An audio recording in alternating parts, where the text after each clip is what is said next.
Okay, our second speaker from Iowa. He is a University of Iowa graduate, School of Journalism, area of advertising and public relations was his major. He received his Navy wings in 1966. He was also a pilot assigned to the Hornet at one time. After his days in the Navy, he was an account manager with Honeywell and has been a docent here since 2010. I'd like to bring aboard Lieutenant Commander Mike Arrowsmith.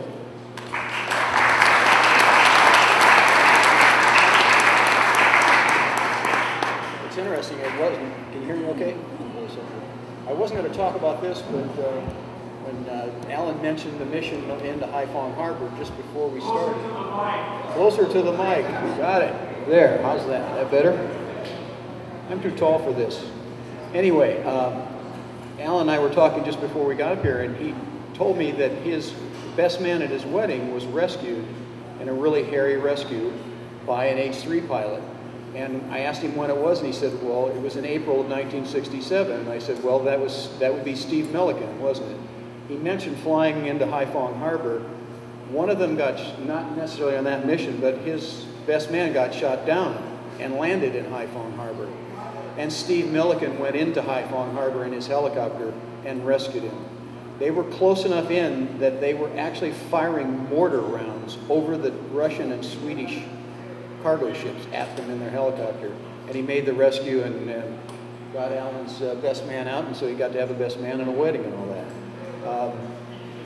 We flew search and rescue. HS-2 was the primary ship squadron aboard the Hornet, and its primary mission was anti-submarine warfare. And later, as a reserve, I got to have some real fun doing a little anti-submarine warfare. But during 1967 particularly, we flew combat search and rescue. The Air Force guys did it out of Udorn and Utapao, Thailand, and then the Navy guys did it off the ships. The little H-2s that we have up on the flight deck did the close-in rescues, and those of us in the H-3s did the long-term. We had a 500-mile range. For instance, one afternoon on an aborted mission, my plane commander and I ended up 200 miles inside North Vietnam. We were close enough that we could see the border crossing into China. And that might be something the guys in their A4s did all the time, but you do it in the helicopter. And instead of going 600 knots, we were making 120. He mentioned the radar systems and the warning systems that told him about their SAMs and being on radar. We had no such thing. Our maneuverability, we could go to 45 degrees angle of bank. We couldn't do any split S's. We could climb at maybe 1,500 feet a minute. And we could pull a G.5 positive. How many G's could you pull on an A4? 5. If you were really in shape, maybe 6. Anyway, we could pull a G.5. Point being, it was like going over to North Vietnam in a dump truck. And that's about how vulnerable you feel. In fact, going in wasn't too bad. We went in, took a little 20 millimeter from the naval base at Sangay, and then we're flying along, and all of a sudden I was co-pilot in the left seat, and I looked over, and there's an airport over there. And there were MiGs doing touch and goes. And I thought, you know, if we can see them, they can probably see us. Fortunately, we had a group of F-4 Phantoms with us for high cover for the MiGs and down low 80 Sky Raiders to keep ground suppression down.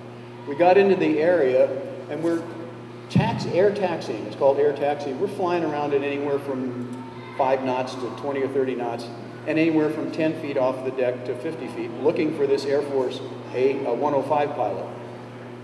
Unfortunately, we were not able to find him. I'm just along for the ride. And we come around this hill, and we're 20 or 30 feet off the ground, and I look, and the hill comes down into a slope, and there's a road there, and between the hill and the road, there's a little shack and a bunch of trees, and then on the road is sitting the Russian equivalent of a deuce-and-a-half, a big troop-carrying truck. Well, on the back half of his bed, there's a canopy over it. And in the front half of it is a big tub about this big around. And in that tub is a 4-barreled 20 millimeter anti-aircraft gun. and there's a guy in that tub looking at us. Before that, I was just kind of young and stupid, and it was kind of surreal, and looking down 4 barrels from maybe 100 yards away, it kind of gets your attention. Well, fortunately, the ADs were there, and this guy was under a tree, and he wanted no part of the AD, so he didn't open up, and we left and got home safely. One of the other quick things, it wasn't the same day, but they showed the splash of the SAM coming into the water. We were off Haiphong Harbor one day, orbiting, waiting for something exciting to happen, and all of a sudden there's splashes like that.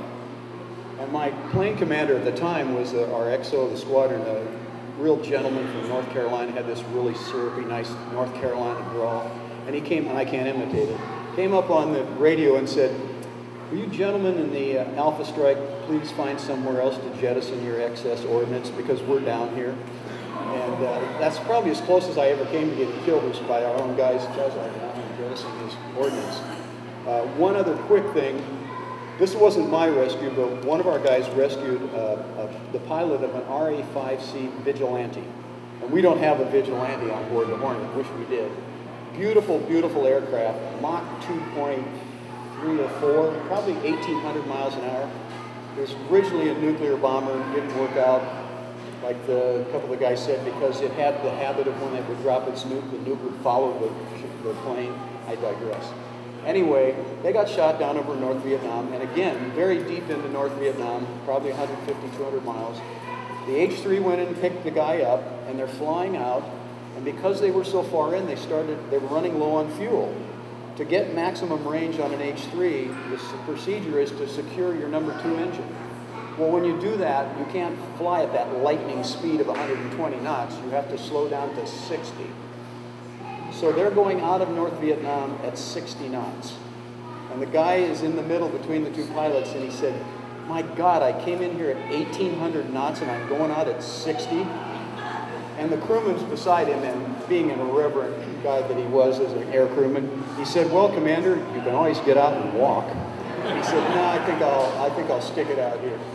So all the humor aside, I think the thing that struck me the most about being a search and rescue pilot was I made one rescue that was pretty uneventful on my second cruise. Didn't make any of the exciting rescues, but a lot of our guys did. And something that struck me was in the movie Saving Private Ryan. At the end of the movie, Private Ryan's standing there by the tombstone, and one of his grandsons came up and said, "Grandpa, were you a hero?" And he said, "No, but I served with him."